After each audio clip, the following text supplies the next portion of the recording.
12 मार्च 2018 US Bangla airlines विमान BS-211 जो ढाका बांग्लादेश से काठमांडू के लिए उड़ान भरती है, लेकिन किसे पता था अपने पहले सफर के दौरान ही ये अपनी आखिरी उड़ान भरेगी। सबसे हैरानी की बात, हमारे स्क्रीन पर आप जिस छोटी सी बच्चे की तस्वीर देख पा रहे हैं उसका नाम पृथुला राशिद है, जो कि इस विमान में सवार होती है और आगे चलकर यही यूएस बांग्ला एयरलाइंस की पहली महिला पायलट भी बनी और इन्हें 390 पर आवर प्लेन उड़ाने का एक्सपीरियंस था। लेकिन किसे पता था इनकी ये पहली विमान यात्रा आखिरी यात्रा में तब्दील हो जाएगी। दोस्तों, ये एक ऐसी विमान दुर्घटना की कहानी है जो आज भी कई सालों बाद रहस्य को अपने अंदर समेटे हुए है और जो कोई भी इसके बारे में जानना चाहता है वो मौत के मुंह में चला जाता है। ऐसा हम नहीं, बल्कि इस हादसे में हुए लोगों की मौत और इसकी रिपोर्ट बताती है।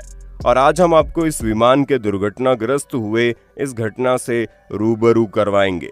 बांग्लादेश और नेपाल के 67 मुसाफिरों समेत कुल 71 लोगों को लेकर बांग्लादेश की एक प्राइवेट एयरलाइंस ढाका से काठमांडू के लिए उड़ान भरती है। करीब 2 घंटे की उड़ान के दौरान हवा में सब कुछ ठीक था, मौसम भी साफ और विमान में कोई तकनीकी गड़बड़ी भी नहीं। इसके बाद विमान जमीन पर उतरता है, मगर विमान के जमीन छूते ही अचानक पूरा प्लेन आग के गोले में बदल जाता है। ढाका से भरी थी उड़ान 12 मार्च 2018 का दिन था। दोपहर के 12:52 हो चुके थे। बांग्लादेश की प्राइवेट यूएस बांग्ला एयरलाइंस की उड़ान संख्या BS-211 अपने तय वक्त से 22 मिनट देरी से ढाका के हजरत शाह जलाल इंटरनेशनल एयरपोर्ट से नेपाल की राजधानी काठमांडू के लिए उड़ान भरती है। उस दौरान विमान में 67 मुसाफिर और 4 क्रू मेंबर समेत कुल 71 लोग मौजूद थे और फ्लाइट से काठमांडू तक की दूरी करीब 2 घंटे में पूरी होनी थी। पर इस दौरान सब कुछ ठीक चल रहा था।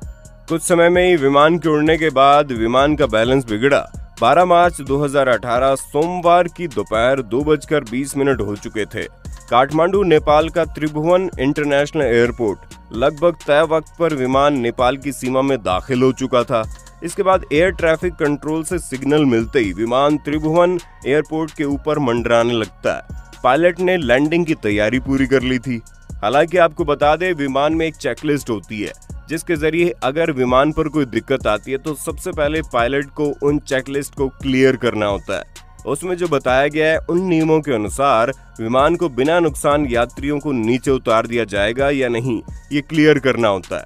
और अगर ऐसा लगता है कि इसमें कोई खतरा है तो इस बात की खबर कंट्रोल रूम पर पहुंचाते हैं।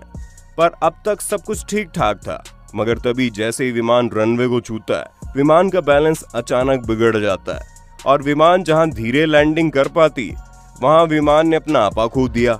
ऐसे में विमान का अगला हिस्सा रनवे से टकरा गया और अचानक तेज धमाका होता है। आसपास मौजूद लोग एकदम हैरान हो जाते हैं कि क्या हुआ।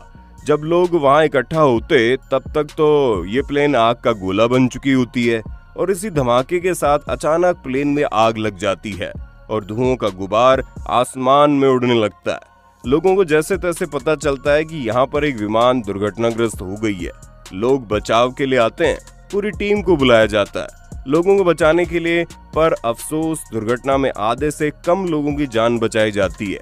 और आगे क्या होता है वो जानिए। टक्कर के बाद विमान में लगी आग, बैलेंस बिगड़ जाने की वजह से पायलट का विमान पर कोई कंट्रोल नहीं था और विमान तेजी से रनवे छोड़ता हुआ आगे निकल गया और एयरपोर्ट से सटे फुटबॉल ग्राउंड की दीवार से जा टकराया।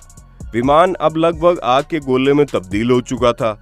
चारों तरफ आग की लपटें और काले धुएं का गुबार छा जाता है। रनवे के नजदीक चारों तरफ विमान का मलबा बिखरा पड़ा था। विमान में लगी इस आग की वजह से अंदर मौजूद कई मुसाफिर देखते ही देखते जल गए। कहा जाता है जिसने भी अपनी आंखों से यह हादसा देखा वो सहम गया। लोगों की रोने की, चिल्लाने की आवाजें, विमान की खिड़कियों से लोगों की तड़पन, जहन में जब उनके चेहरों लोगों के सामने आते हैं तो उनकी आंखों से आंसू ही दिखाई देते हैं। 20 मुसाफिरों की तो मौके पर ही मौत हो गई। बचे खुचे लोगों की जले अवस्था में बाहर निकाला गया, लेकिन कई बुरी तरह झुलस गए। हर तरफ मौत का मंजर। इसके बाद शुरू हुई आग के गोले छोड़ रहे विमान से घायलों को निकालने की जद्दोजहद। इस जद्दोजहद में लोगों ने अपनी हर संभव कोशिश की। जिन्हें बचाया जा सकता था उन्हें बचाया भी गया आग बुझाने के लिए फायर ब्रिगेड की गाड़ियां मौके पर पहुंच चुकी थी। घायलों को अस्पताल पहुंचाने के लिए एम्बुलेंस भी तैयार थी। शुरुआती कोशिश में जिन 37 लोगों को जलते विमान से बाहर निकाला गया, उनमें से 20 की मौत हो चुकी थी, जबकि बुरी तरह से झुलस चुके बाकी 17 लोगों को काठमांडू के मेडिकल कॉलेज में भर्ती करवाया गया। मरने वालों की संख्या की पुष्टि नहीं हो पाई थी। मौके पर एयरपोर्ट के नजदीक रहने वाले लोग जहां एक तरफ आग के गोले उगल रहे इस विमान की तस्वीरें बना रहे थे, वहीं दूसरी तरफ फायर फाइटरों की तमाम कोशिशें इस बात के लिए थी जितनी जल्दी हो सके विमान में मौजूद यात्रियों को बाहर निकाला जाए। पल भर में हुए इस हादसे में इतने लोगों की जान चली गई और ये हादसा लोगों के लिए एक बुरा सपना बनकर रह गया। वहीं लगातार जद्दोजहद से आग तो बुझा ली गई, मगर एक तरफ जहां हादसे में 20 लोगों के मारे जाने की खबर आई, वहीं नेपाली न्यूज पोर्टल के मुताबिक हादसे में करीब 50 लोगों की मौत बताई गई। पर किसी को नहीं पता कि इस हादसे में किसे बचाया गया और किसने अपनी जान गंवा दी। आधे से अधिक लोगों को तो अपने घर वालों का नामो निशान नहीं मिला, लिहाजा मरने वालों की सही तादाद का अंदाजा लगाना मुश्किल था। हर तरफ लाचार घायल लोग विमान से निकाले जा रहे थे। विमान के दुर्घटनाग्रस्त होने के बाद दूसरी तरह वो लोग जो मुसीबत की घड़ी में अपने हादसे के गवाह बनने के लिए वीडियोस बना रहे थे, उसी तरफ उत्तर में लैंड किया गया विमान, प्लेन के मलबे से ब्लैक बॉक्स रिकवर किया गया। काठमांडू पोस्ट ने civil aviation authority of Nepal के डायरेक्टर के हवाले से बताया कि विमान को रनवे के दक्षिण तरफ से लैंड करने की इजाजत दी गई थी, मगर विमान उत्तरी तरफ से लैंड करने लगा और रनवे पर लैंड करते वक्त प्लेन का संतुलन बिगड़ गया। मरने वालों में महिलाएं और बच्चे भी शामिल थे। क्रैश के बाद त्रिभुवन एयरपोर्ट को कुछ समय के लिए बंद कर दिया गया। फ्लाइट रडार 24 के मुताबिक क्रैश हुआ विमान बांग्लादेश की प्राइवेट एयरलाइंस का 17 साल पुराना विमान था। एयरपोर्ट प्रशासन की तरफ से बताया गया कि विमान में 37 पुरुष, 27 महिलाएं और 2 बच्चे भी सवार थे। इसके अलावा प्लेन में 4 क्रू मेंबर भी थे। वहीं बहुत लोगों का ऐसा भी कहना है कि फ्लाइट में मौजूद क्रू मेंबर नशे की हालत में थे, जिसकी वजह से ऐसी दुर्घटना को अंजाम दिया गया। ये कोई सोची समझी साजिश तो नहीं थी, लेकिन उन 4 क्रू मेंबर की वजह से न जाने कितने लोगों ने अपनी जान गंवाई, और तो और खुद भी उन्होंने अपनी जान गंवाई, साथ ही उन्होंने कई लोगों की जान खतरे में भी डाल दी। तो दोस्तों, आप हमें कमेंट में बताइए इस हादसे का जिम्मेदार कौन था। हालांकि ऐसा नहीं है कि हमें विमान दुर्घटनाओं की खबरें सुनने को नहीं मिलती, लेकिन अगर विमान क्रैश होता है तो उसकी जिम्मेदारी विमान के अथॉरिटी को लेना चाहिए या नहीं, हमें अपनी राय जरूर देना।